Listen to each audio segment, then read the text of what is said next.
देवाः भद्रं पश्येमाक्षभिर्यजत्राः स्थिरैरङ्गैस्तुष्टुवागं सस्तनूभिः व्यशेम देवहितं यदायुः स्वस्ति न इन्द्रो वृद्धश्रवा स्वस्ति नः पूषा विश्ववेदाः स्वस्ति नस्तार्क्ष्यो अरिष्टनेमि स्वस्ति नो बृहस्पतिर्दधातु ॐ शान्ति शान्ति शान्तिः. Let us now pray together. We offer our salutations to the all-loving being who endows all beings with consciousness. We meditate on the Lord, who is the origin of the universe. Lord, thou abidest in all, thou art all, thou assumest all forms. Thou art the origin and goal of all. Thou art the self of all. Thou art existence, knowledge and bliss. Salutations unto thee. May the world be peaceful. May the wicked become gentle. May all creatures think of mutual welfare. May their minds be occupied with what is spiritual and abiding. May our hearts be immersed in selfless love for the Lord. Peace, peace, peace be unto all.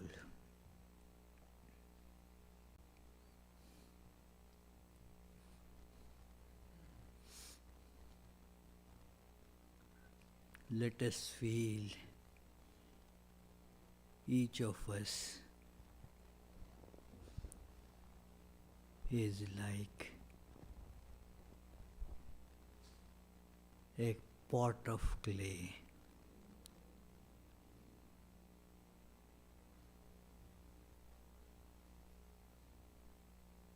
From the same clay we are made.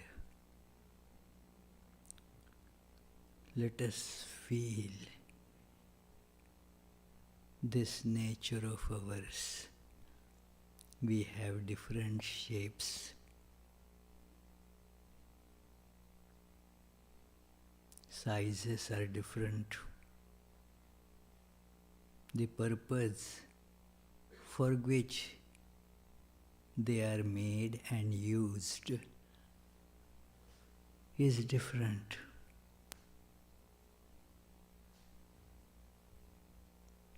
And yet,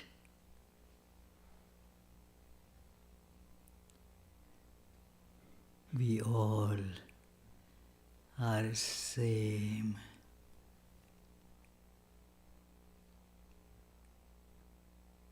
That we are clay.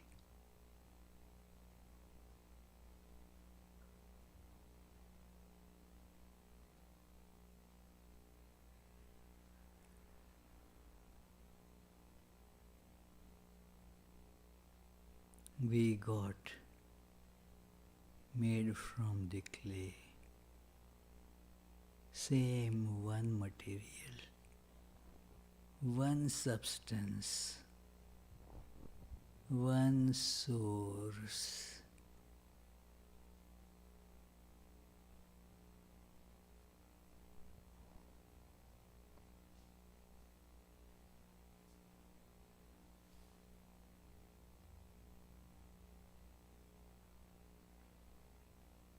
As a pot,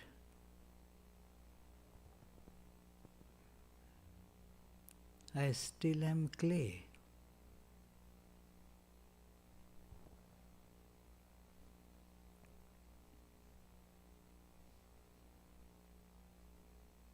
I get broken. I still am clay.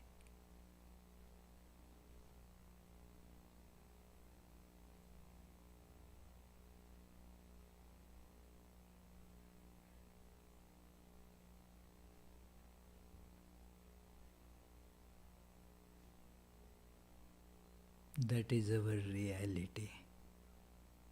That is my reality. Reality of the whole universe.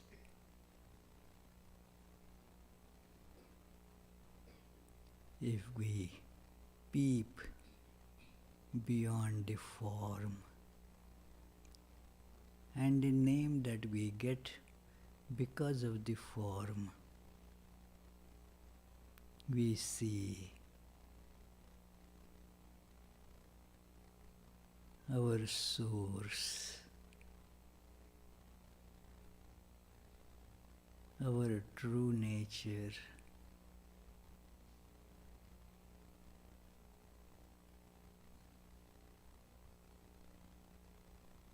As I think of this,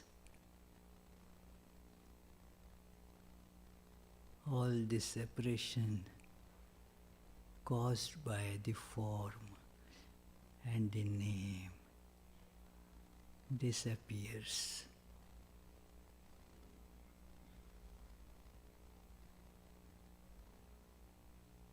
The substance, the essence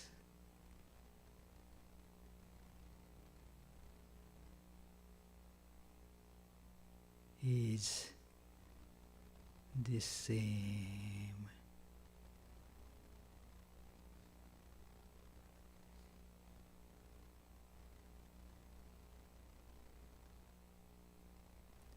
In this feeling lies the bliss and peace and love.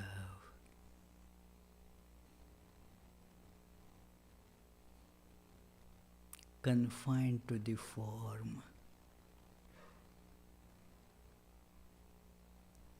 there is strife and struggle. There is suffering.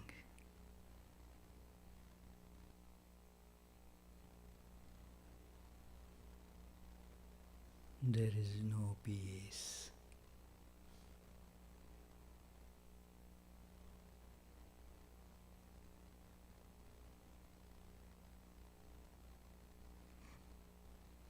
So the goal is to go back to the source.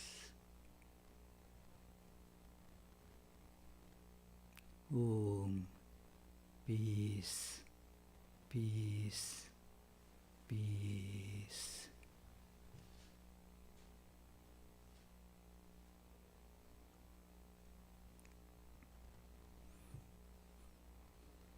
Om Asatu ma sadgamaya tamasu ma jyotirgamaya mrityurmam amritam gamaya. Om Shanti Shanti Shanti.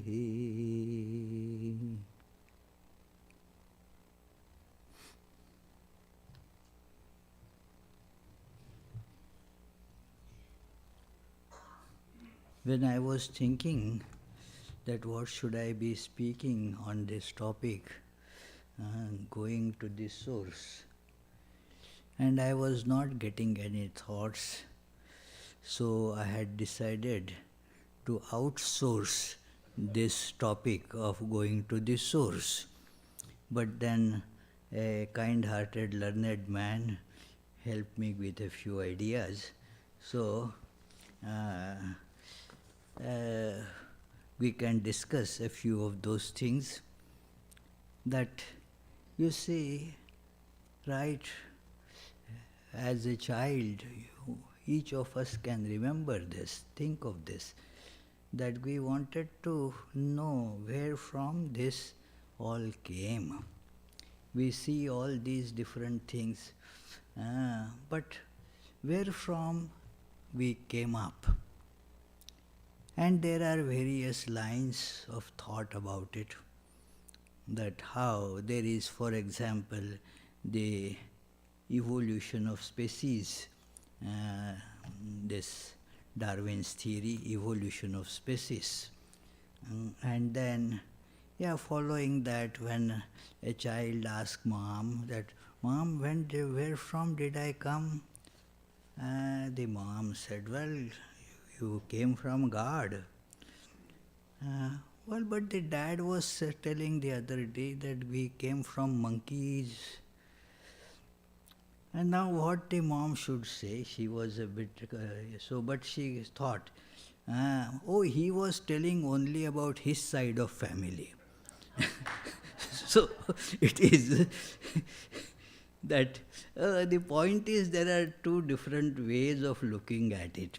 The empirical way, it actually gives you a source where from we come. That there are also again divisions when you take the view from biology point of view or from the physics point of view.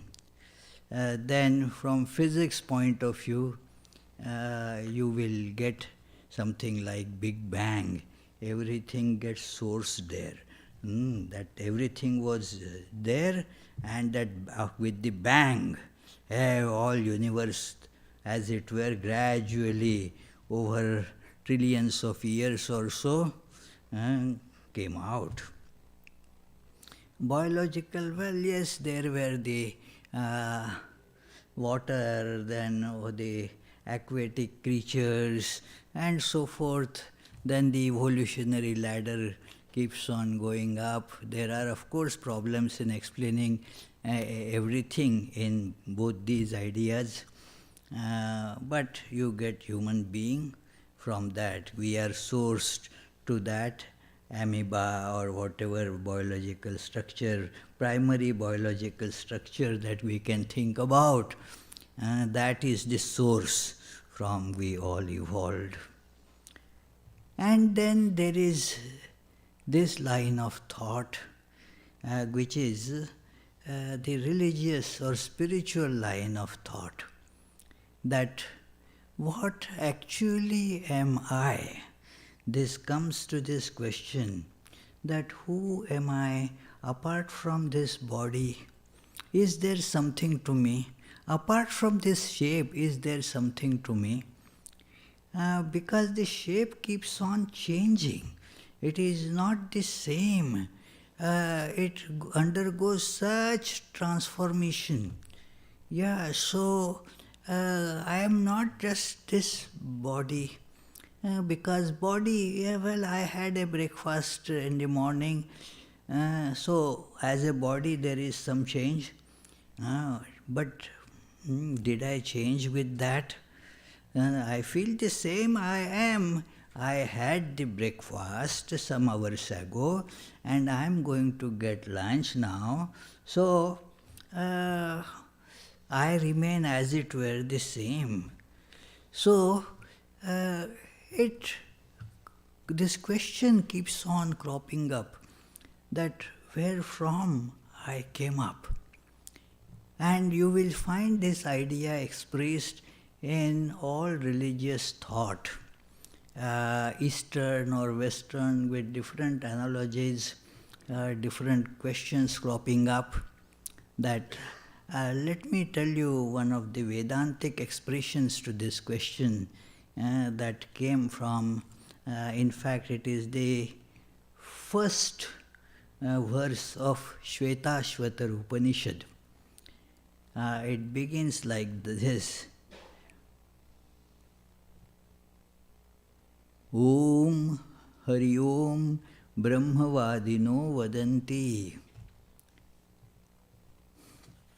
Kim Karanam Brahma Kutasma Jata Jivamakena Kvachasam Pratishtha.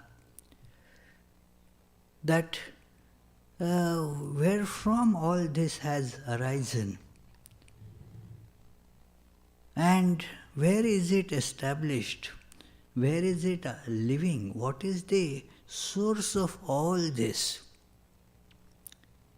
And there are so many views that they hear.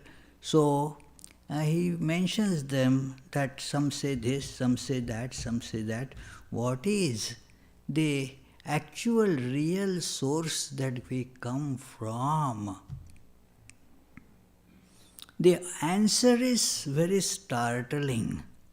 Not startling for those who have been listening to the Vedanta discourses or have studied the books on Vedanta.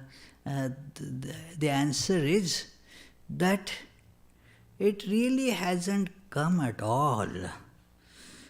It is this,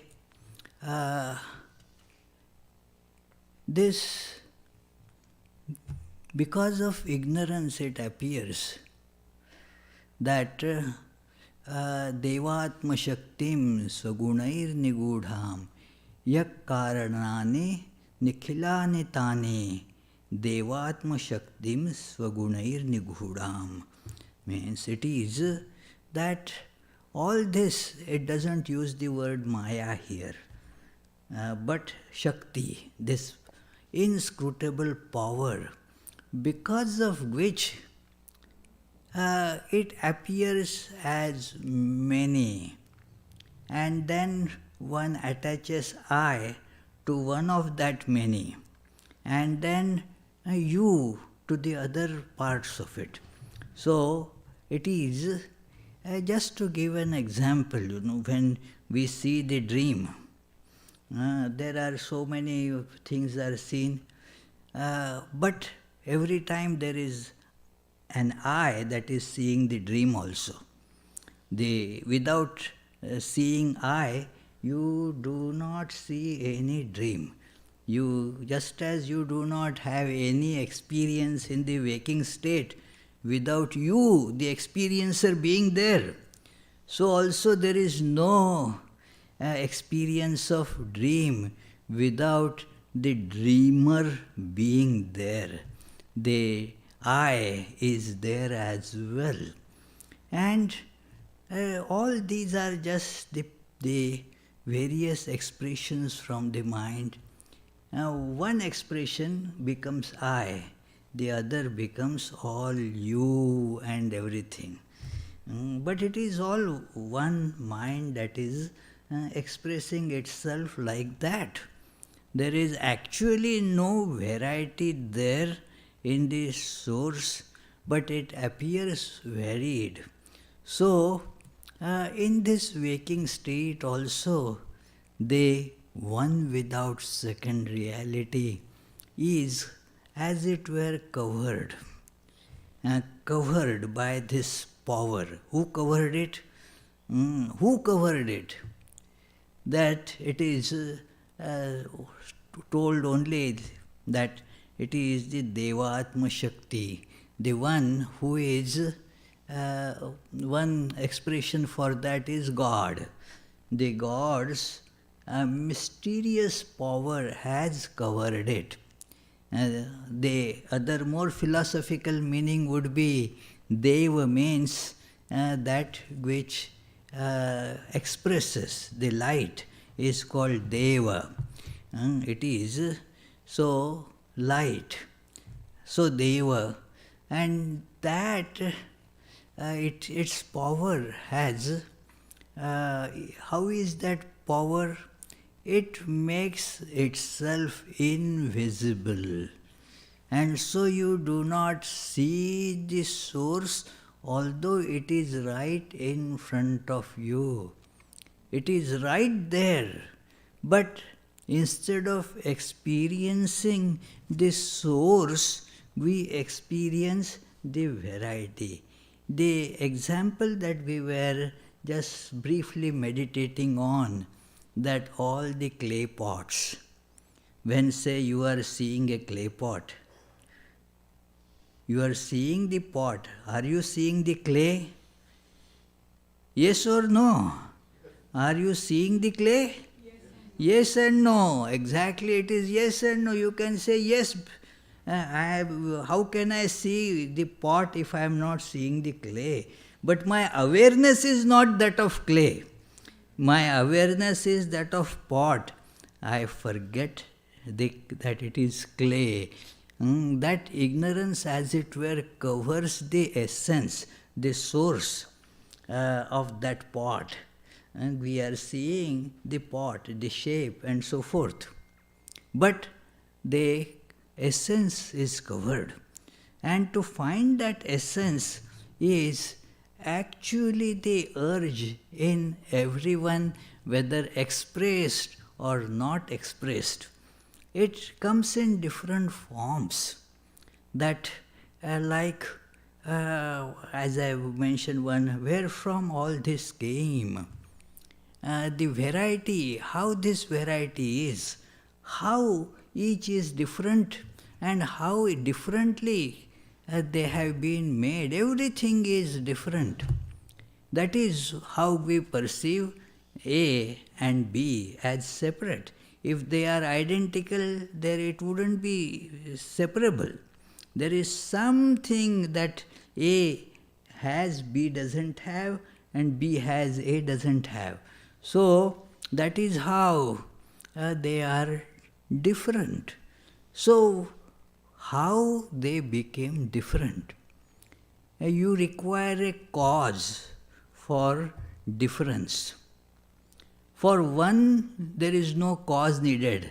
How things are one, there is no that reason needed for that, because there is no other from which it would have come or that which would have affected it. One doesn't require a reason. Please try to fathom this point, understand this point. It is the variety that requires a reason. How this becomes different from that. One, yes, it is, if there is nothing else, it is all one, then there is nothing to affect it, nothing to change it, and so there is no cause or reason or other source for it. But for the multiple experience, well, there is some cause that how they were made differently. It is, everything is different, so, and they change also. They do not remain as they are. That is why we have the study of history. If everything is the same eternally, then there is no history. So, why there is history? Because things change. A human being, a child is born, grows, just a small kind of ball of flesh comes out of the mother's womb, and then there is no name for that, something, a name is given. Now, as soon as the name is given, it gets an identity.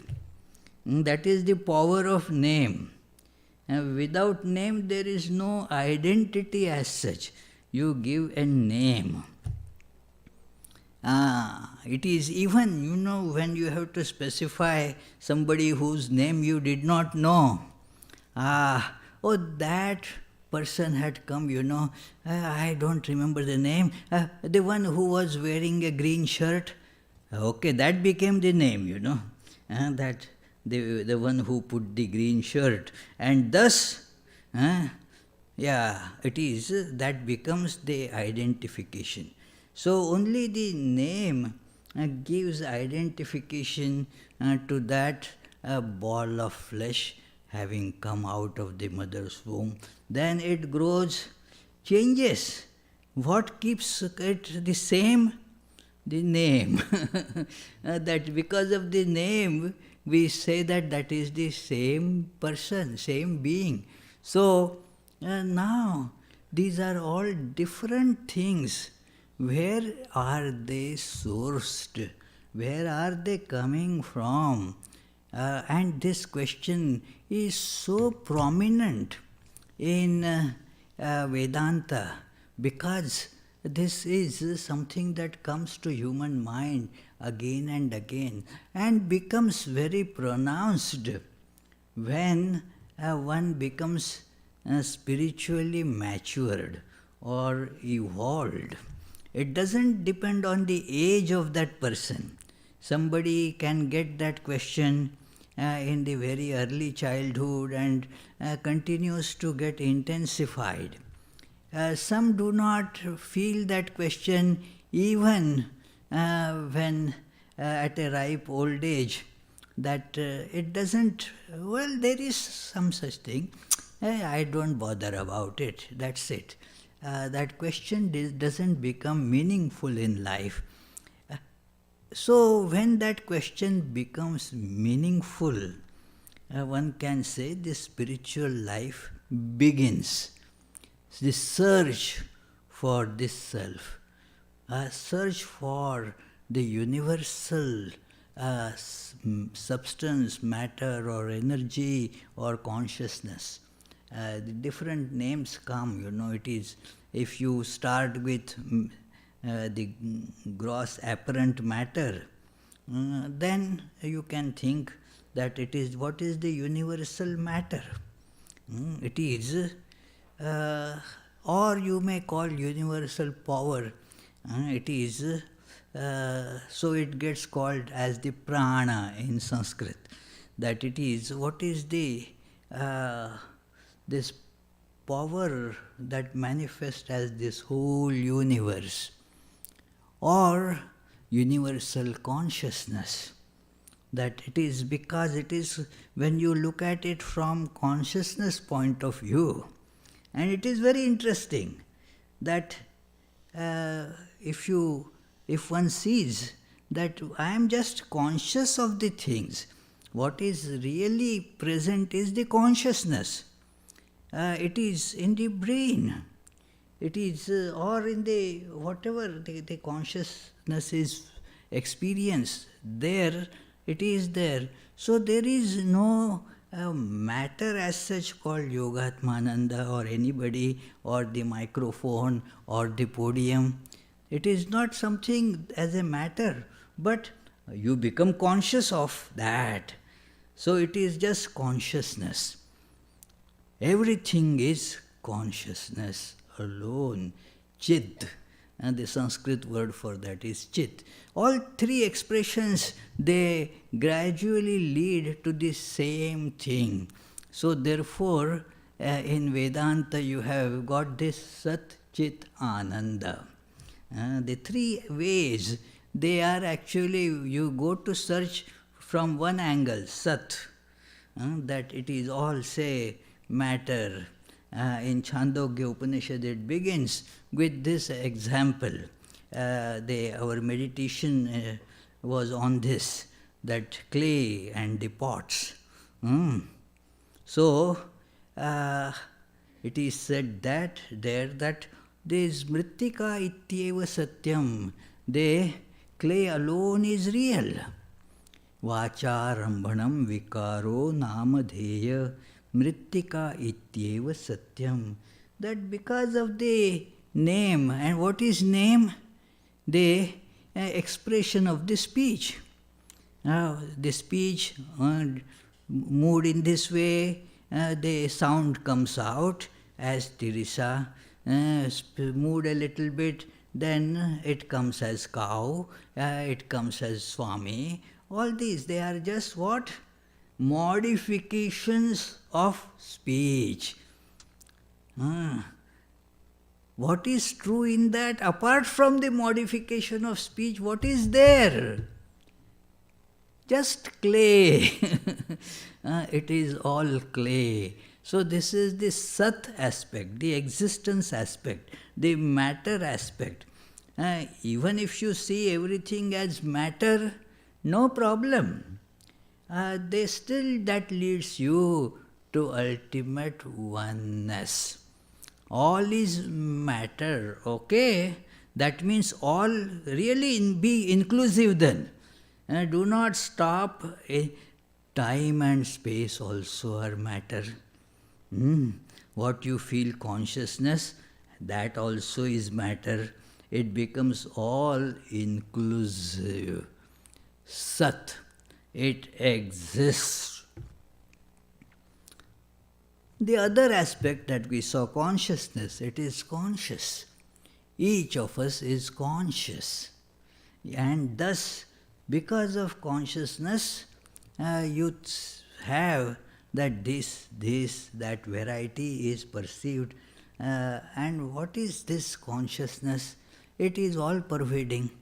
It transcends the forms, and thus, just as the matter transcends the form, consciousness also transcends the forms, and you reach the universal consciousness. And then Ananda, the bliss, all are going towards bliss. Somebody feels a sense of joy, that it is you like, say, ice cream, somebody likes it, and then, okay, do you like it, Divya, ice cream? No? You like it? Yeah, exactly. So, you feel joy. Now, it appears that you had joy in the ice cream. But now she was eating ice cream, and afterwards, she got full. Now, that ice cream was not bringing any further joy there. She had to call her dad, please help me with this. So, it is, all ideas are like that, that that joy is there. Joy is there. Let me get this, then nobody will be happier in the world than me. But that idea evaporates very fast. If we take the lesson from it, if we don't take the lesson from it, then we keep on doing the same thing and start becoming more and more miserable and frustrated. Gradually, the life becomes frustrated. Why, you see, grown-up people, they try to hide their frustration, no doubt, but not always successful, because the face wears that frustration that I have been trying for such a long time. There are so many problems in life, so many sufferings are there. This truth of universal suffering. Nobody ever tries to get suffering. I have not met anybody who says, okay, I want a little more suffering. I am making an attempt to get more suffering. Have you found anybody like that? Kunti. Kunti. Not exactly suffering, calamities. Yeah. You don't find people seeking sufferings, but what they get is suffering.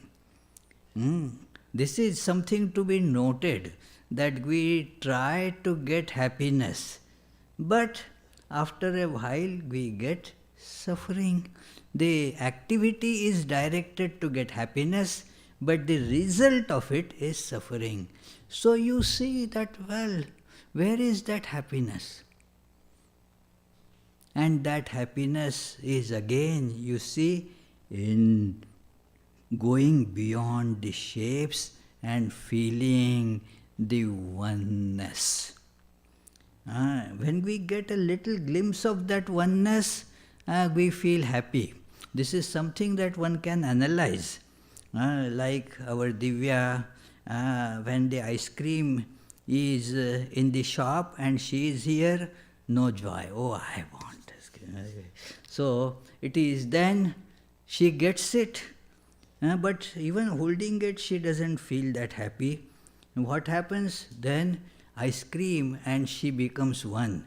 Then she feels, now there is joy there. So imagine, therefore when you reach that ultimate oneness, then you become joy. That is when you get to the source, then you get a joy without having any that reaction of suffering included with it. Our joys means what? It is like buy one, get other for free. You buy happiness, suffering comes with it for free. So it is that we get it automatically. So that is why Buddha says that that is the noble truth. The world, everything is suffering. So why? Because we stick to the changing forms. We think them to be real. But a fortunate person, such a person is called a fortunate person by the scriptures. Why fortunate? Because that person now gets an intense desire born out of this understanding that I have to go beyond these forms. I have to go beyond all this to the source. And then I will get that. That is the idea where one goes to the source. And when you go to the source, now there is actually, I am forced to use the language as we are used to, but actually that it is beyond language also. So when I am using now, it is not in the sense of time, but in this state. In that state, there is no suffering at all. It is all happiness. Congealed happiness is what one becomes.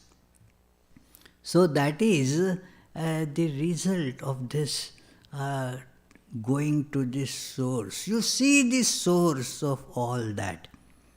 And then one has to go towards that. That is the spiritual life. Moving or traveling to this spiritual life is called spiritual practice, or a very nice Sanskrit word, sadhana. That sadhana means not doing something like I am doing some mantra, or I am going to pilgrimage places, or I do this puja and that puja. That could be sadhana, provided we are moving in that direction. If there is this movement, change in life from the appearances to the source, from the manifestation back to the origin, so then that is called the journey. So it is going in that direction, and thus what happens? When one starts journeying in that direction, automatically the life changes towards more happiness, more stability. That our thinking process changes. That is the sign of change in our direction. It is, sometimes I gave you that example, that suppose there is a very fragrant incense stick burning, and then if you are coming closer to it, what happens? Your experience of fragrance gets more intense. If you are going away, you get it less and less. So when we are now, what is the source of that fragrance? That incense stick. So that is when you come to that source, as you come, your experience of getting fragrance becomes more and more intense. So similarly, when we start moving towards this source, our life gets more bliss. The life will change. Irrespective of what is happening, you will never have this idea of sorrow, it will go away from the life because you are coming closer and closer to your the source, which is bliss itself. It is existence itself. You do not have any fear of death as such then, because the death is only for the body, and that is changing anyway. It goes through a series of change, and one change gets called as death.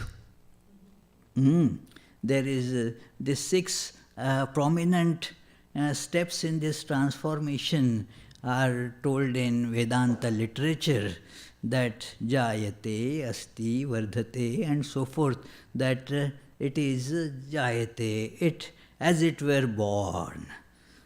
It is, then it is, then it grows, then it decays, and so forth, and dies, nashyati is the last one. This is the transformation like this goes on, and the body also is subject to that. It is so you do not worry about it. This becomes the actual consciousness, actual life of that person, that the fear goes away. Otherwise in our life, fear is the big problem that causes our life to become miserable. I am scared. If this happens, if that happens, if another variant of corona comes, what if the fears are, that is full of fear, So it is, even therefore, that what will happen, there is a story of a man that he was so obsessed by that the boat was going in the river. The boatman was rowing that boat, and this man started imagining. It appears, like laughable thing, but our lives are like that. That man started thinking, if a storm comes, they have not put in the weather any storm, but are the weather forecast always believable? The storm may come, and what happens if the boat will start shaking? It may capsize. I am making that long description short. And so the fellow jumped in the waters. That because that in the mind the boat capsizing became so strong. Before it capsizes, then afterwards jumping in the river will be difficult. So let me jump right away. So that is how the fears, they control our life. I am afraid of everything. If I do this, this may happen.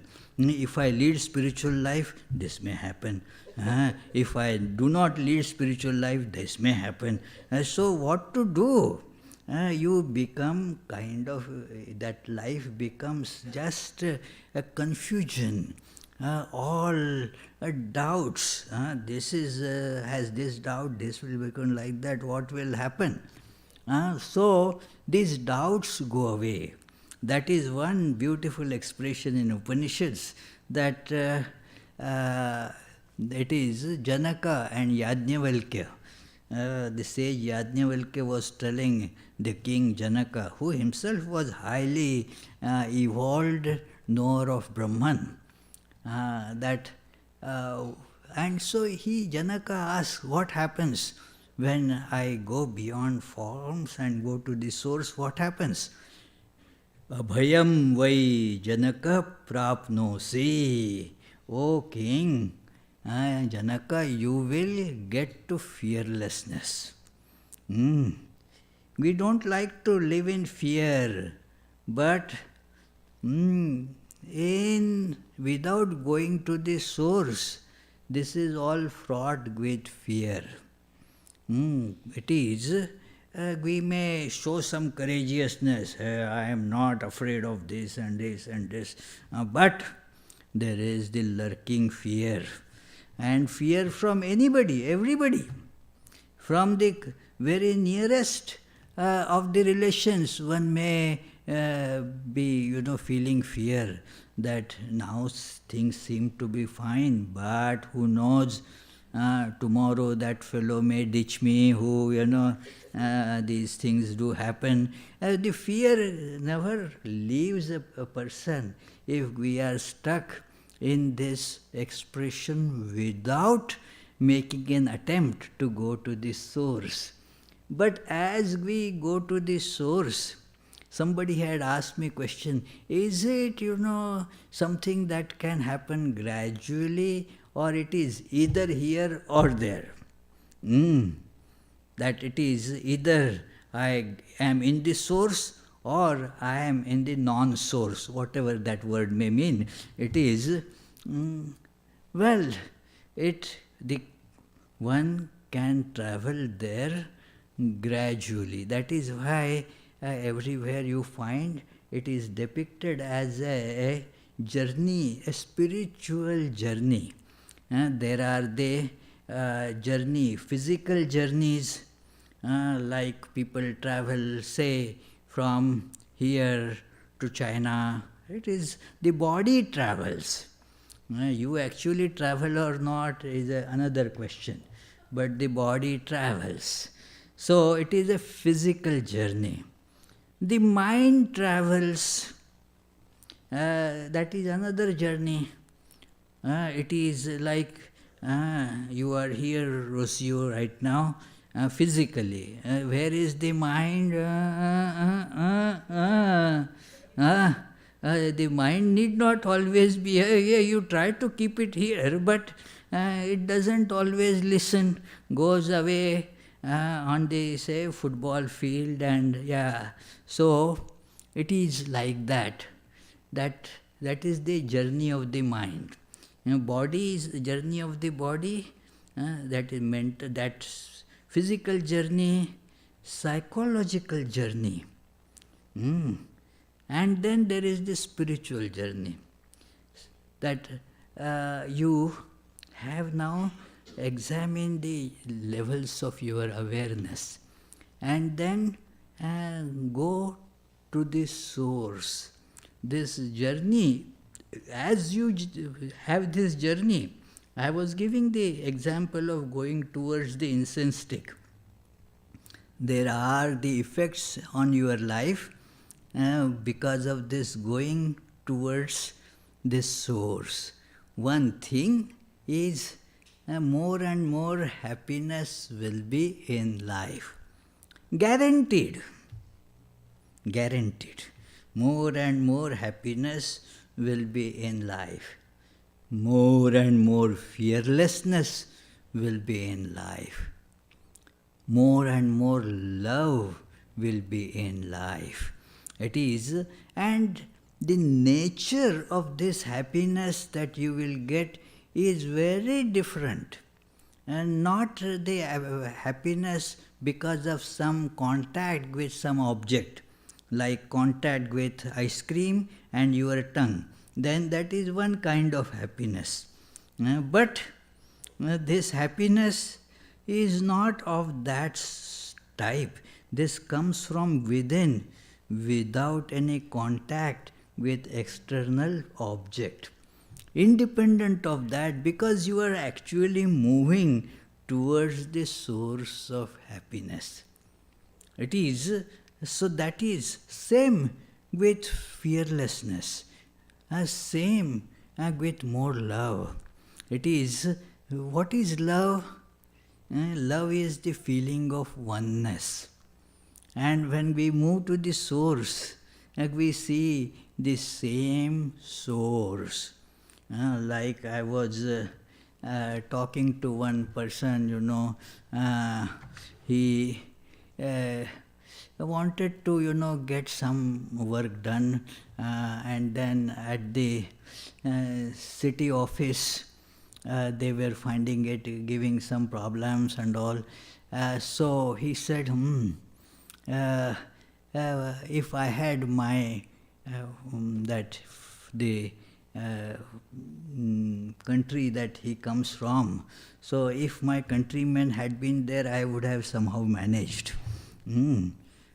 Because that is the same source. What I am pointing out is that same source. When you feel the sense of togetherness, cooperation, love, and so forth. So when you see the same source, that we are all from the same source, we are same there.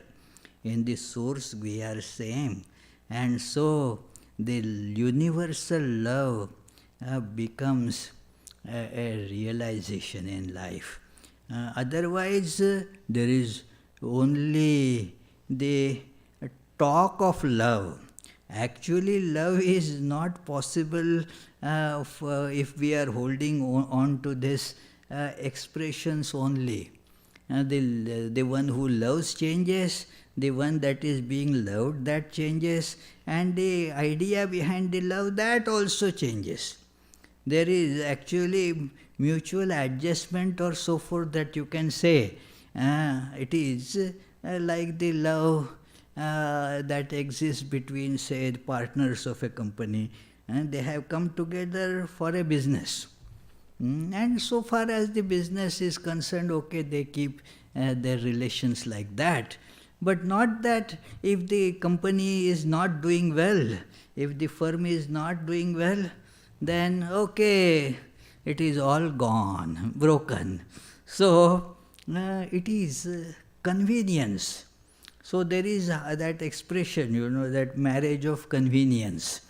Actually, all marriages are marriages of convenience. Why single out, If it is convenient, that's fine. When it is not convenient, what's the point? So it is convenience. But real love is seen when you move to this source. Then real love comes in life. That is how every religion you will find points out to that. You must have read in the Bible a great portion, In the beginning was the Word, the book of John. In the beginning was the Word. The Word was with God. The Word was God. From that, everything that was made was made. Swami Vivekananda says that this is tremendous philosophy is just richly packed into these sayings, that it is, in the beginning it was just this sound. It is something similar that in Vedanta you hear Om, a word. That from that it is just a variety from that word that gives the names, and those things get existence. From that everything was made. Word was with God. Say the God is not told first. In the beginning was the Word. And the God is the second expression. With God means it is identical with God. That it is the creative expression of that word is called God. So, from that everything that gets made is made. So, that we have to go back to that. That is a conscientious effort in that direction and gets called spiritual practice, learning to go back to that source. So friends, let us pray that we get guided towards this journey, and we get the inspiration to undertake it and complete it in this very human life. It is, let us say, I actually am concluding my lecture here today because the ministers, when they say in conclusion, it is only very highly optimistic person thinks that now the lecture is coming to an end. The minister again starts, giving more ideas, more talk. But now I am really closing it. So meditate on this idea for a few seconds. And then in case if you have questions, you are welcome to voice them.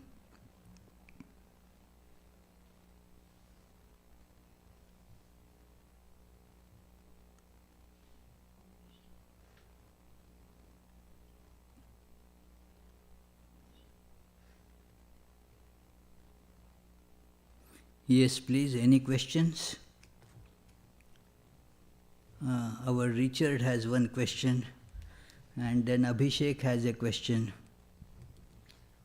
You said that you consulted someone on this topic. Who was that? No, I won't tell the name. I don't want to. I'm not letting go in the microphone until you tell us. We could be here for days. Let us go to the source, You're tricky. Yeah. Thank you. Tricky. Yeah. Everyone must. Yeah. Hey, this lady also had asked. Okay, there. Yeah, let him speak first. Maharaj, so in our dream, when the only way to come out of that is waking up. So if one person in the dream wakes up, that is the one who is dreaming, of course, the other characters do not exist anymore, so that dream is finished. So similarly, in this world, if one of us wakes up, through the consciousness that is, then none of the other have to again wake up, because then this entire dream should vanish. And so For that person. In the dream, it's not only for that person, but the rest of the characters also. For that person, they vanish. Yes. Yeah. Suppose you are seeing me in dream. Now you wake up. Then the I that was in your dream vanishes. But does this fellow vanish because of that? Yes, that is what. No, in that dream, what you were seeing, that vanishes. But that fellow has an existence beyond your dream that continues. Okay. So that is true that if one sees this as dream, wakes up from this dream of this multiplicity, then everything, everyone from here vanishes from that person's awareness and merges in pure consciousness. And then the variety is seen as expressions of that consciousness only. That is called the state of realizing and yet alive. Yes. Yeah, so that is how it works. Yeah, Okay. Thank you.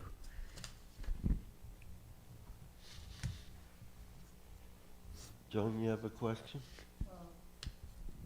I think you told a story, Swami, that, and I still go back and remember it periodically, that there were two children. One was a newborn infant, and one was a 3-year-old sibling. And the sibling went into the bedroom, and the mother was very nervous, like, what is this child doing? And I think he was older than 3, maybe 5. And he stood up on the stool and said, "Would you tell me what God is like? I forgot already." And I just always think of that children have such awareness, such innocence, and we can dump all our stuff onto it. Like, what are you doing in your brother's room? You shouldn't be in that room. Where it was so beautiful. That is true, that at an early childhood, especially very early childhood, these ideas do come strongly. But as we grow older, you use the right expression, all this stuff is put on that. And thus we don't see this. It is Yeah, but when you hold on to that, it comes back again at some point, and then you hold on to that, and then you grow to transcend this. And then, the expression soon becomes that it is, I remember the one who gave me the hints for this talk said, quoted from one Houston Smith's talk, that yes, it is like a drop dissolving in the ocean. Is it like that? Houston Smith says, no, it is like the ocean swallowing the drop. It is the ocean that is, so it is that infinite that swallows up the finite. Yeah. Yes, please. Swamiji, could you just give us a few practical tips for going to the source every day? Well, Like that is, think of it. First thing is that think of it. Whenever you meet somebody, think of somebody, or are dealing with anybody, think that and I are same. The thought of sameness, that is why in Bhagavad Gita that is called yoga, samatvam yoga uchyate. That this practice of oneness, that yes, that and I differ only in shapes, and according to the shape their empirical functions get divided and differentiated. So it is, it doesn't mean that you see you and a police officer and then think we are same, so I can take law in my hands. That is not what is meant by that. It is the same means the source is the same. The manifestations are different, and at the level of manifestations they are to be respected. That it is, you take a cup of clay, you use it for sipping the tea. And a barrel made of that cake, that same clay, you don't use it for sipping the tea, you see. So that is how the functions are different. That needs to be kept in mind, and yet see this sameness. It takes time and practice that one will start seeing that internal oneness in all this. The attention will then be on this source, this actual substance, the God. In short, that gets called as God. Our senior Swami here, before I arrived, he was the minister here, so he used to say God, G-O-D. God means ground of our dwelling. And we spring from that, not that God I saw in a big truck when it was that written. Faith in God or trust in God. We trust in God. On that truck it was written. I thought, wow, very religious person. No, there the God was the transportation company. GOD there means guaranteed overnight delivery. So that is different, just a little story. But the God is in everything. Everything is actually manifestation of God. So when that thought gets enriched, our journey goes in that direction. Thank you. So let me tell you of the next upcoming programs. October 2nd, in September we don't have any more Sunday service. We have to go to October now. So the October, it is the whole day worship of Divine Mother, Mother Durga. Right from 11 a.m. to 7 p.m. It will continue, and the topic of lecture there is the killer of demon Mahishasura, Mahishasura Mardini. That is one expression of the Divine Mother, killer of the demon Mahishasura. So we will talk about that. Tuesday and Friday Vedanta classes at 7:30 p.m. They will go on as usual. Tuesdays the topic is Gospel of Sri Ramakrishna, and Fridays it is the stories from Srimad Bhagavatam. Every day morning and evening meditation and prayers, that also will go on as usual. Today is the auspicious birthday of Swami Akhandananda, a brother disciple of Vivekananda, a direct disciple of Sri Ramakrishna. So after our regular evening arati, there will be a special chant and a short reading of biography of Swami Akhandananda, and then you are all requested to join the soup supper. Thank you very much. Oh, we have the closing prayer. May the Divine, who is Father in heaven of the Christians, Holy One of the Jewish faith, Allah of the Muslims, Buddha of the Buddhists, Tao of the Taoists, Great Spirit of the Native Americans, Ahura Mazda of the Zoroastrians, and Brahman of the Hindus, lead us from the unreal to the real, from darkness to light, from death to immortality. May the all-loving being manifest himself unto us and grant us abiding understanding and all-consuming divine love. Peace, peace, peace be unto all.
Can see through your grace.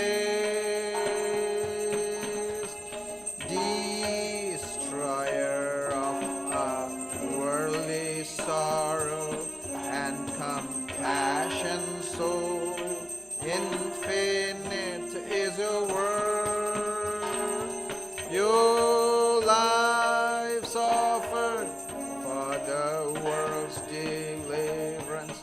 Your lives offered for the world's deliverance, saving us from darkness and fear.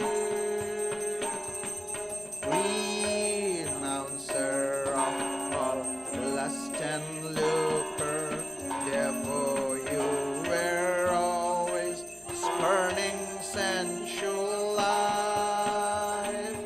Lord of monks, you are the best of men. Lord of monks, you are the best of men. Grant to us pure love for you. You're fearless and you're free from doubting, with your mind very firmly resolved. Causeless refuge of your devotees, causeless refuge of your devotees, renouncing caste and birth. Our treasure is your holy feet, which take us very soon across this puddle of life. You give love and even-sightedness. You give love and even-sightedness to remove our anguish here. Our treasure is your holy feet, which take us very soon across this puddle of life. You give love and even-sightedness. You give love and even-sightedness to remove our anguish here. Greetings to you, O Lord, beyond both speech and mind. Greetings to you, O Lord, beyond both speech and mind. Yet you are the basis of both. O Lord, yet you are the basis of both. Great light of all lights, blazing in the heart's gate. Great light of all lights, blazing in the heart's gate. Darkness is destroyed by your light. O Lord, darkness is destroyed by your light. Greetings to you, O Lord, beyond both speech and mind. Greetings to you, O Lord, beyond both speech and mind. Yet you are the basis of both. O Lord, yet you are the basis of both. Great light of all lights, blazing in the heart's gate. Great light of all lights, blazing in the heart's gate. Darkness is destroyed by your light. O Lord, darkness is destroyed by your light. Langa, ranga, bhanga, these are all the sounds of mridanga. Langa, ranga, bhanga, these are all the sounds of mridanga. Spiritual songs devotees are singing for your worship divine. Spirit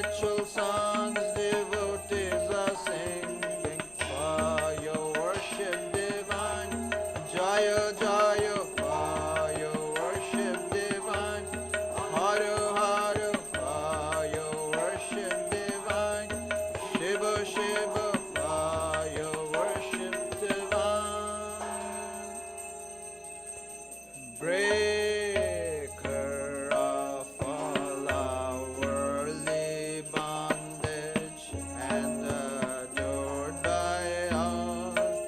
We adore you too. Jai Shri Guru Maharaj Ji Ki Jai.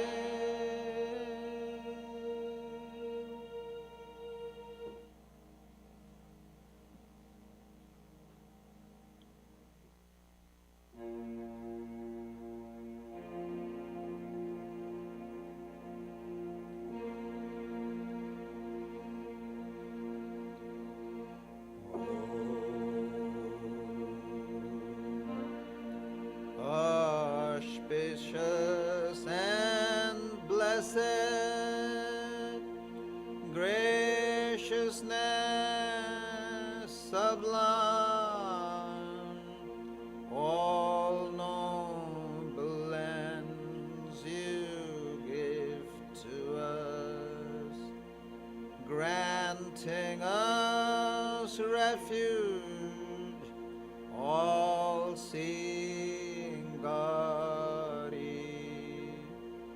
O Mother Divine, our love to you. Creation, preservation, dissolution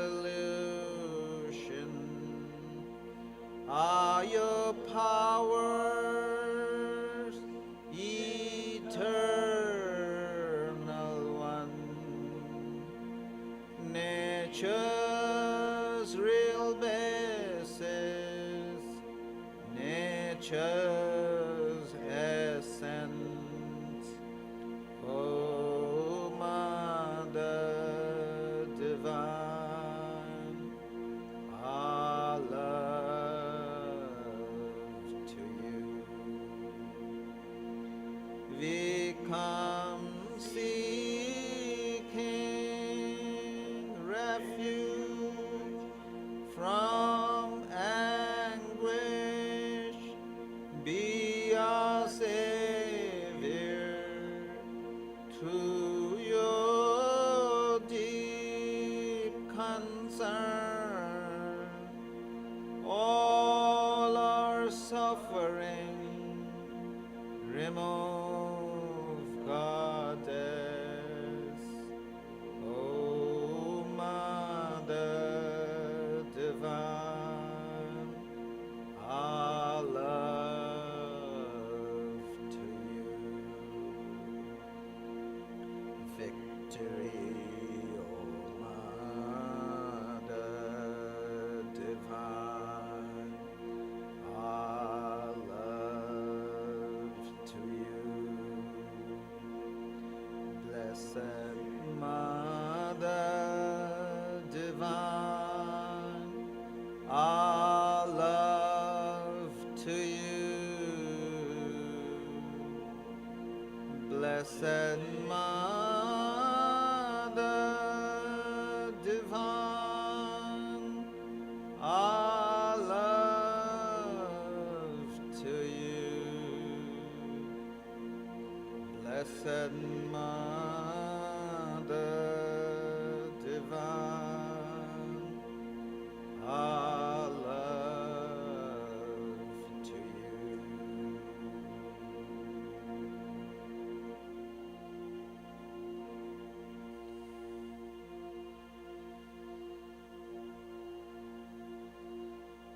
Jai Shri Ram Krishna Dev Ki Jai. Jai Shri Sarda Devi Ki Jai. Jai Shri Swami Vivekananda Ki Jai. Jai Shri Buddha Dev Ki Jai. Jai Shri Jesus Christ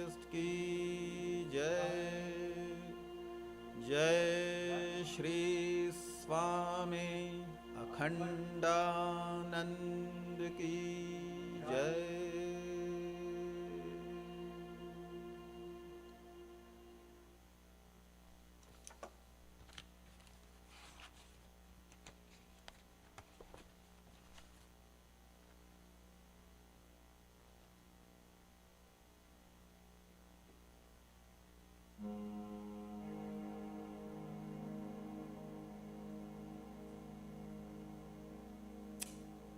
So we're singing the Parshada Vandanam by Swami Premeshananda, and it's a direct disciple birthday song. So when it comes to Swami Akhandanandaji's line, we'll repeat that 2 times.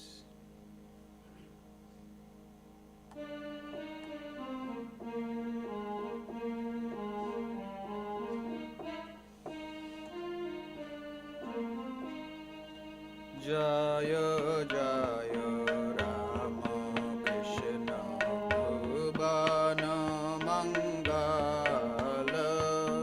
Jaya Jaya Rama Krishna Bhuvana Mangala.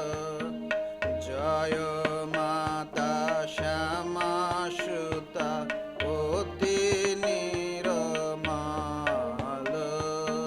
Jaya Jaya Rama Krishna Bhuvana Mangala. Jaya Viveko Ananda Parama Dayala. Prabhu Ramana Shashuta. Jaya Shri Rakhala. Jaya Premananda Prema Maya Kalebara. Jaya Shivananda. Jaya Leela Shahochara. Jogi Jogananda. Jaya Nitya Niranjana. Jaya Shashi Guru Pade Gata Tanumana.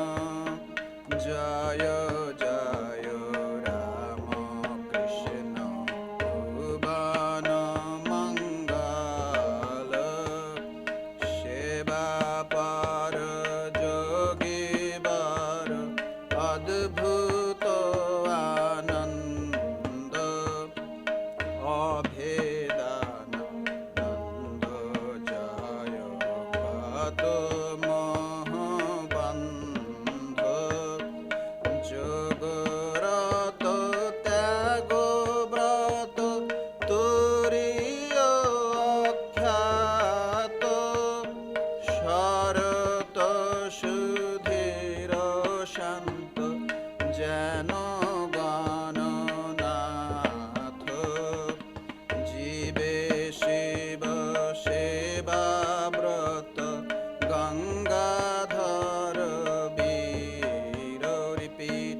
Jive Shiva Shiva Brata Gangadhara Veera.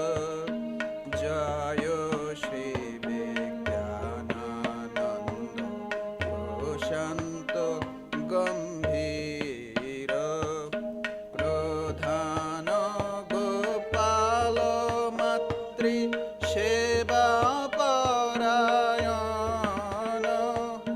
Sharada Sharada Pade Gato Pranamana. Jaya Jaya Rama Krishna Bhuvana Mangala. Balaka Charitra Jaya Shubodha Sharala. Nago Bharata Govira Viveka Shambhala.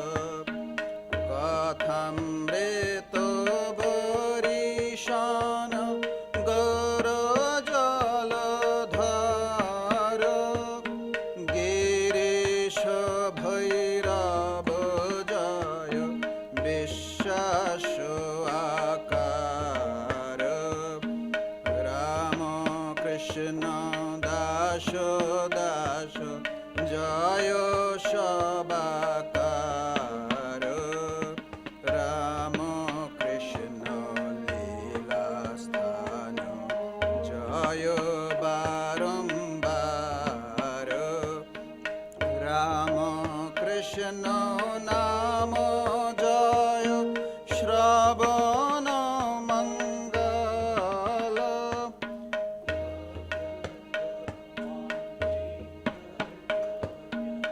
Shravana Mala Rama Krishna Nama Jaya Mangala Bhakta Vanchita Jaya Charana Kamala Jaya Jaya Rama Krishna Bhuvana Mangala Jaya Jaya Rama Krishna Bhuvana Mangala.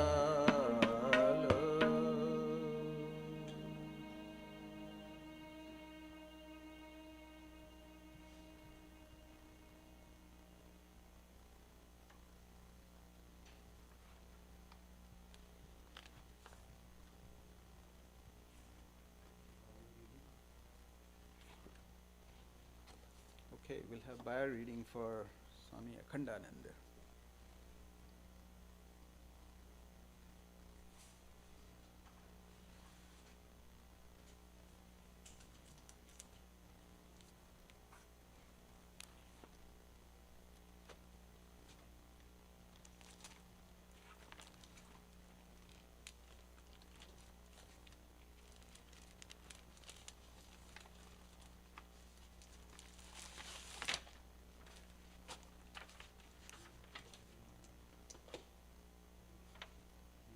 Adi Maharaj.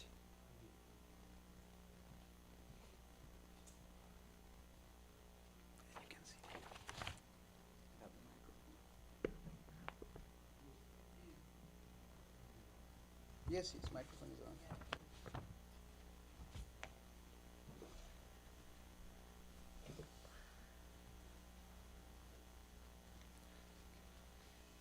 Birth anniversary of Swami Akhandananda, October 6th, 2002. Birth name Gangadhar Gathak Gangopadhyay. Monastic name means the undivided, the infinite. Birthplace Ahiritola, Calcutta. Birth date September 30th, 1864. Passed away in February 7th, 1937. Education, Calcutta Oriental Seminary. Hobbies and interests, theater, wrestling, religious mendicant. His first meeting with Sri Ramakrishna was at age 19 in 1883 to 84. As a young child, had seen him at a friend's home in 1887. From boyhood, Gangadhar was deeply religious and followed orthodox habits of bathing several times daily, cooking his own meal, reading the Gita and other religious books, meditating and listening to wandering mendicant stories. Although well-read and accepted in the Oriental Seminary, formal educational practices were not his preference in learning. He memorized the Gita and the Upanishads and learned the English alphabet in one day.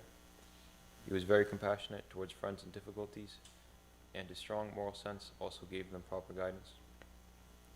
After he met Sri Ramakrishna in Bagh Bazar, and seeing him in Samadhi, Gangadhar's religious practices increased. At first, his mother wanted him to get married, and he replied that it best be done soon so that she would have help her with the household duties. His mother then understood the purity of Gangadhar, that he is seeing all females as mother, and she never bothered him with the marriage idea again.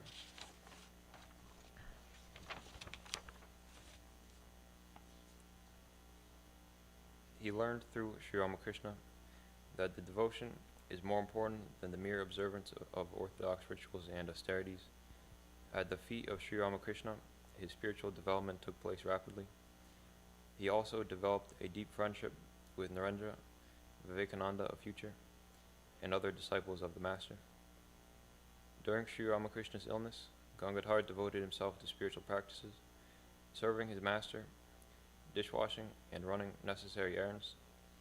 It was he who rubbed ghee on the master's back during the night that he passed into Mahasamadhi. For 14 years he led the life of a wandering hermit, never touching any money during that time. His pilgrimages brought him to the Himalayas and into Tibet 3 separate times. He learned Tibetan in 15 days and would speak out on behalf of the poor. He was kept captive and tortured for doing this, but he finally escaped with traders. Because of his expertise in Tibetan language, customs, and religious ways, he was offered a post with the consul, but he refused. He returned to India in 1890 and formally joined the order, becoming Swami Akhandananda.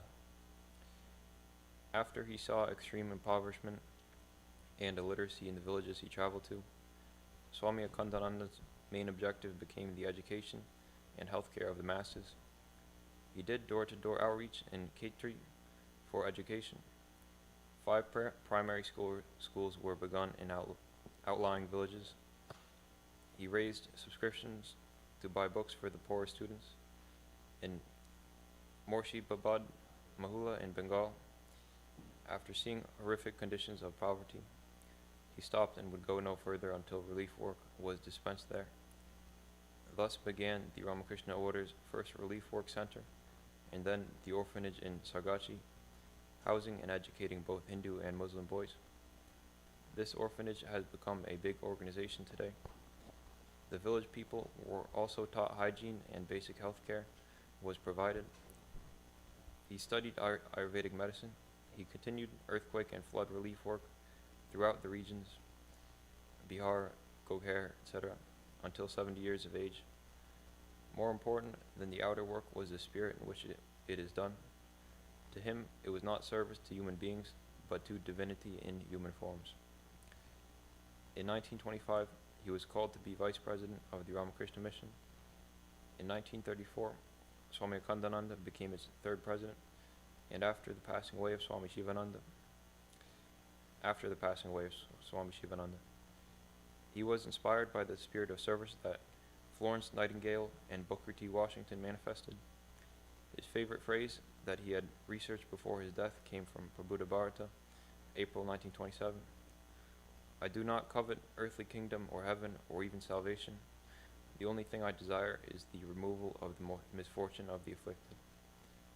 Swami Akhandananda left his mortal frame on February 7, 1937. His books include From Holy Wanderings to the Service of Man. Salutations to Swami Akhandananda.